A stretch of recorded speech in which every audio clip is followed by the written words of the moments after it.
One fascinating thing about the web and in creating your own persona, whether it's a corporate persona or a personal identity on the web, is you start as a blank slate. No one knows who you are.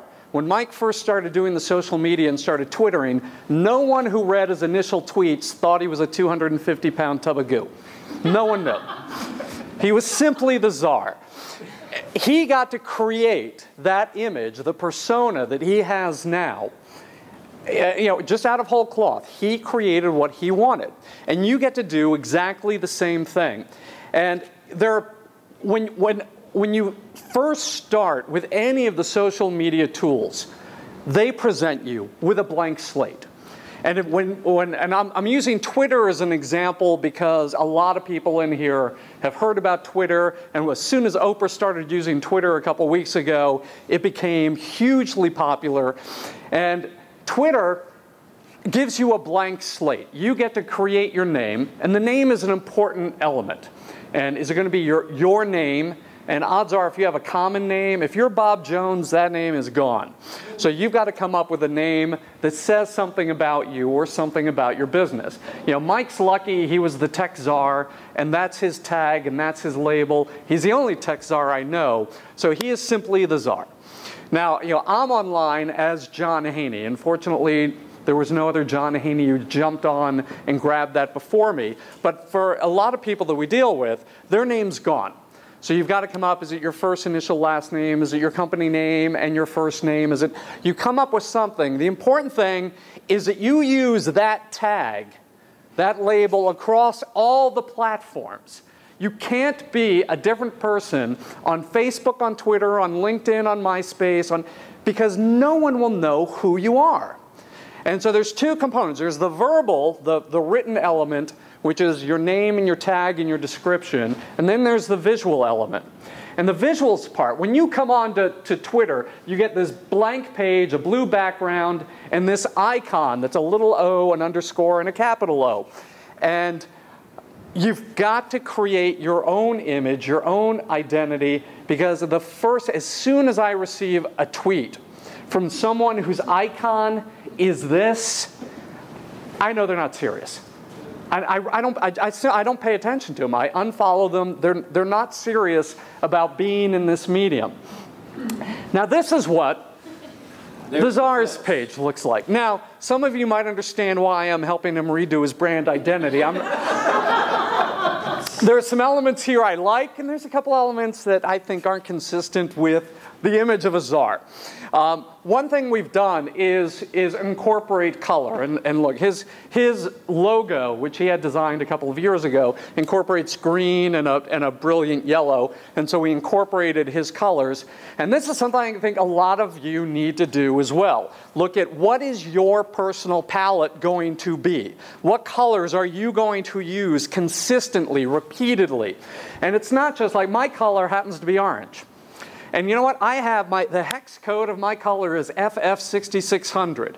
I know the Pantone number of my color. I know I don't use just kind of orange. I use orange. I use a color. I have a special blue, and I have a special hex code and RGB code. I use these same colors all the time in every medium, no matter what, because color, those visual cues are important. When I see this combination of green and gold, it's Mike. And I know that. There are logos that you will see online and avatars that you see online where that color is what you connect with that individual. And so you just can't use what they give you. You got to think through what you want to be.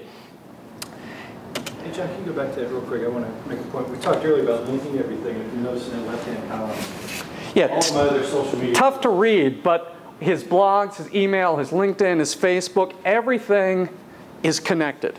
And if you go to his LinkedIn, his Facebook, his Twitter, all the links are there. If you go to Facebook, you get the link to LinkedIn and Twitter. Every social media component is linked back to every other social media component.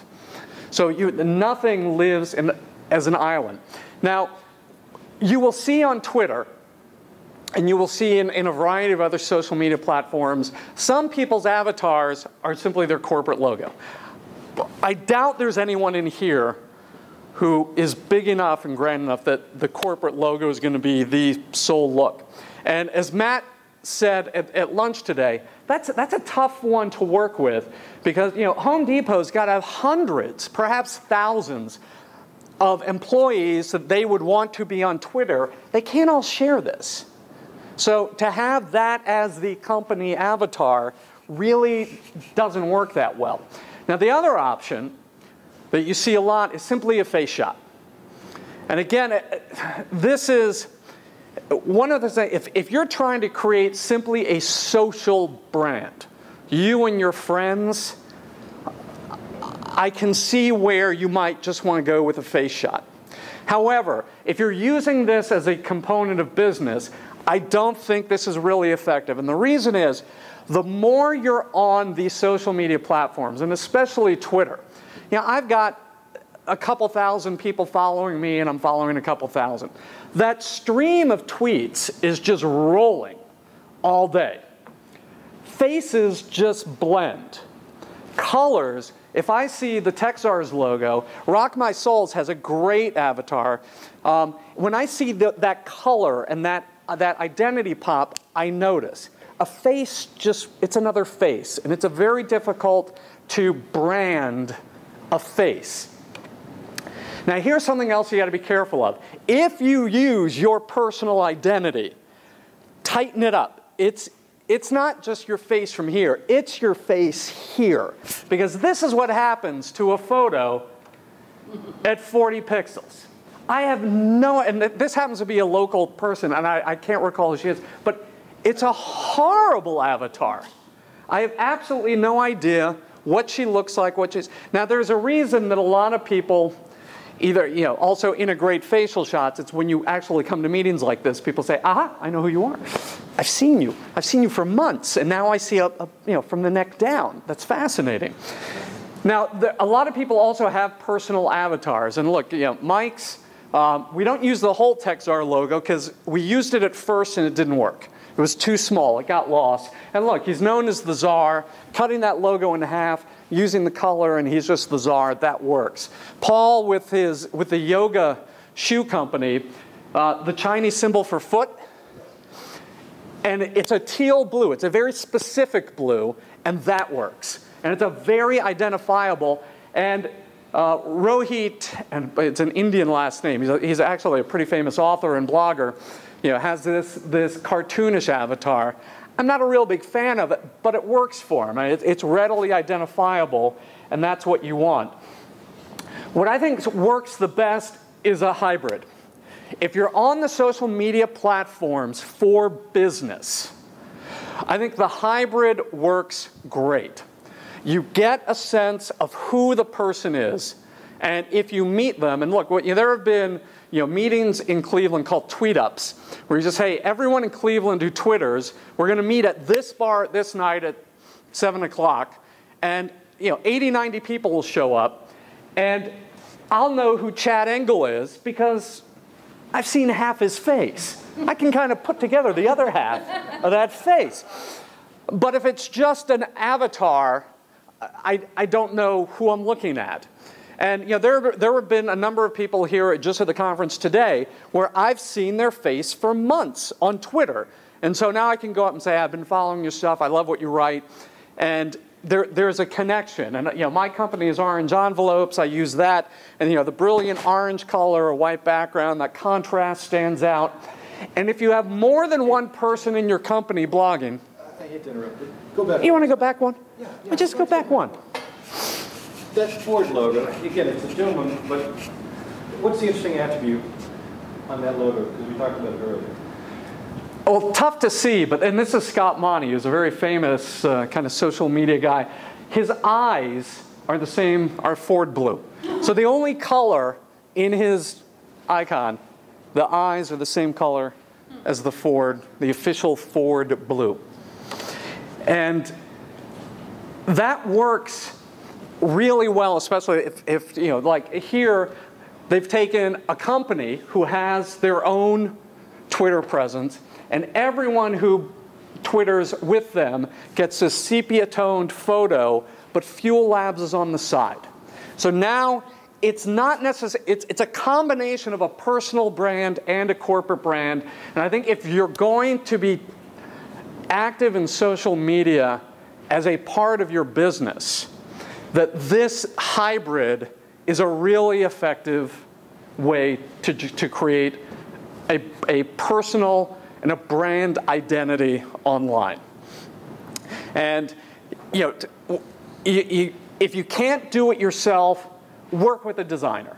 I mean, this is your presence online, possibly for years, and it needs to be impactful, it needs to be distinctive, it needs to be memorable, and it needs to be authentic to who you are. And if you can't do it yourself, and a lot of people aren't designers, find someone, work with someone who can help you design one that you're really going to be happy with. And one other thing is, there is a website called gravatar.com, which allows you, once you have your personal avatar, that everywhere you log in, that you comment on someone else's blog, that you log in and you have some presence there, it goes and it pulls your personal avatar and pulls it in. So everywhere you go, if you leave a blog, if I leave a comment on Brewed Fresh, the Gravatar will be pulled in. So that icon for me is all over the web. And this is the first component of creating the social media identity is, what do you look like 40 pixels by 40 pixels?